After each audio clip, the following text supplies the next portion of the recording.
Hello, hello. Let's check in with Stnr, chapter 16, which is the wind down, literal wind down of the story. There will be one more chapter after this.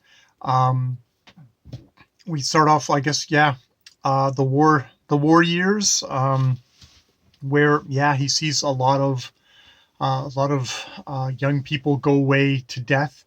He, strangely himself, Stnr, who's been very kind of, I have to say, pretty anti-war, pretty much like this is a waste, does find himself kind of indulging in a bit of the fever, the bloodlust, which he doesn't feel that super super hot about himself. What did he say? It's like, um, well, and we also have Grace, who visits his daughter, who visits, and he sees that she is gradually just drinking more and more, and it's just like drinking, to be happy, to almost happy in a ways. It's sort of a way of her trying to. They talked.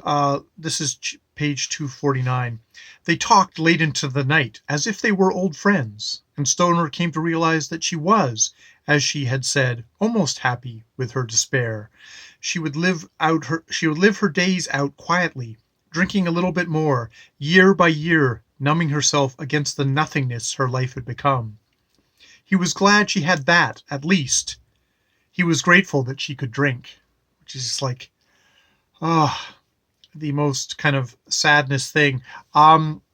So that's kind of, you can see that's Grace's life, is just she's going to drink to kind of numb herself against the nothingness in her life. Also did have some news about Catherine Driscoll. In the early spring of 1949, he received a circular from the press of a large Eastern university, announced the publication of Catherine's book, and gave a few words about the author. She was teaching at a good liberal arts college in Massachusetts. She was unmarried. He got a copy of the book as soon as he could, which he held. When he held it in his hands, his fingers seemed to come alive. They trembled so that he could scarcely open it. He turned the first few pages and saw the dedication to W.S. And he ends up. He shook his head, returned to the book, and did not put it down until he had read it through.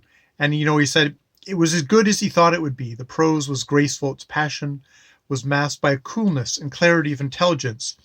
It was herself he saw in what he read, he realized, and he marveled at how truly he could see her, even now. Suddenly it was as if she were in the next room, and he had only moments before left her. His hands tingled, as if they had touched her, and the sense of his loss, that he had for so long dammed within him, flooded out, engulfed him, and he let himself be carried outwards, beyond the control of his will. He did not wish to save himself. Then he smiled fondly, as if at a memory. It occurred to him that he was nearly 60 years old, and that he ought to be beyond the force of such passion, of such love. Which is the thing about Stnr, is that it's got to really appeal to me, is just that such a quiet guy, but such passion under there. And indeed, they have a thing here of about this thing about passion. It had always been there.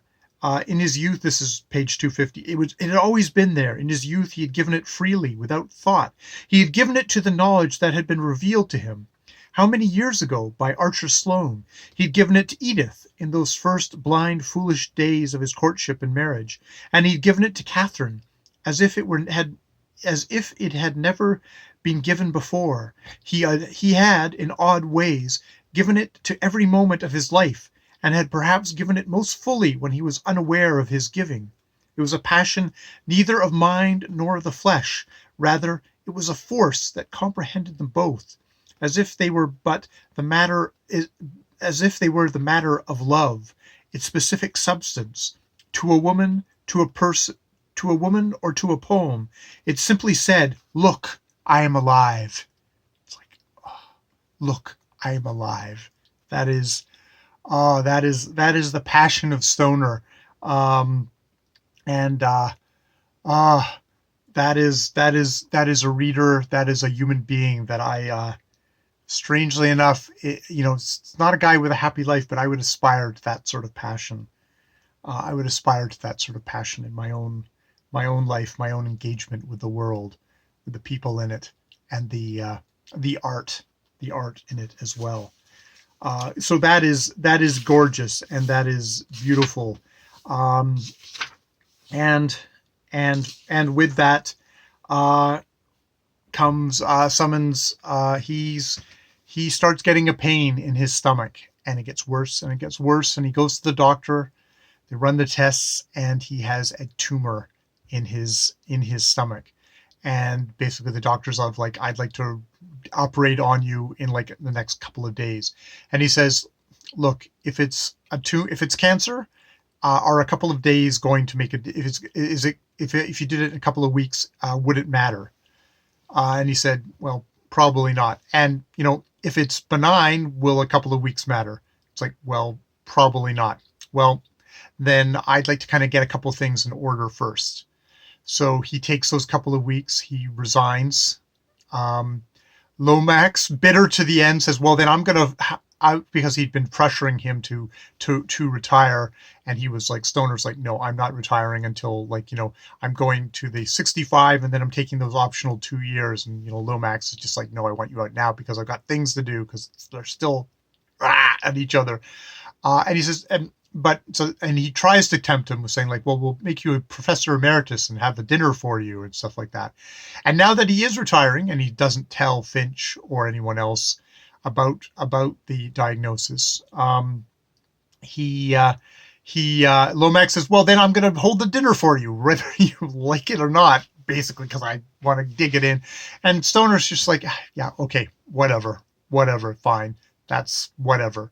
Um, and so they hold the dinner, and he's so high on drugs that he doesn't particularly, it all kind of swims by him.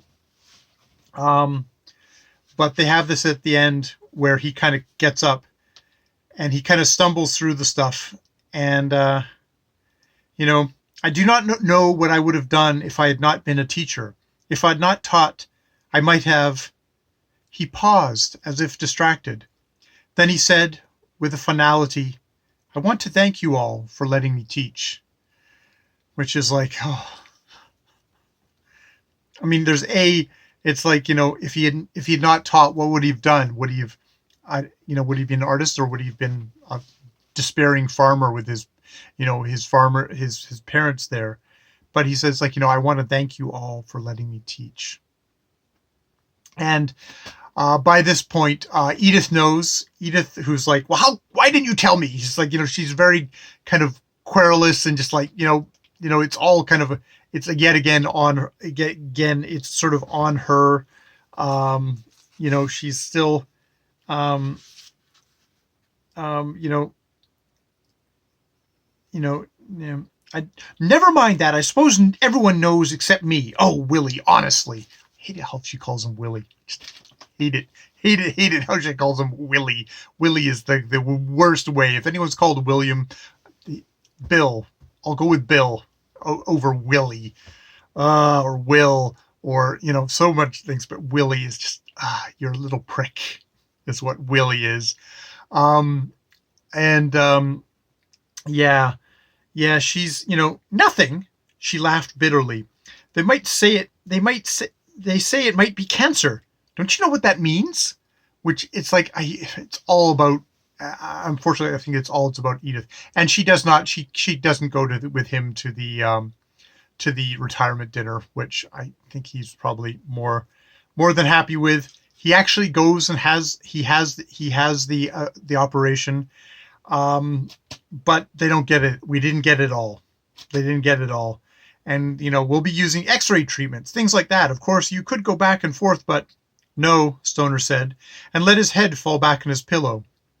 He was tired again. Soon as possible, he said, "I think I want to go home." And that's it. He's going home. He's going home to die. But I just love that. I love that thing there.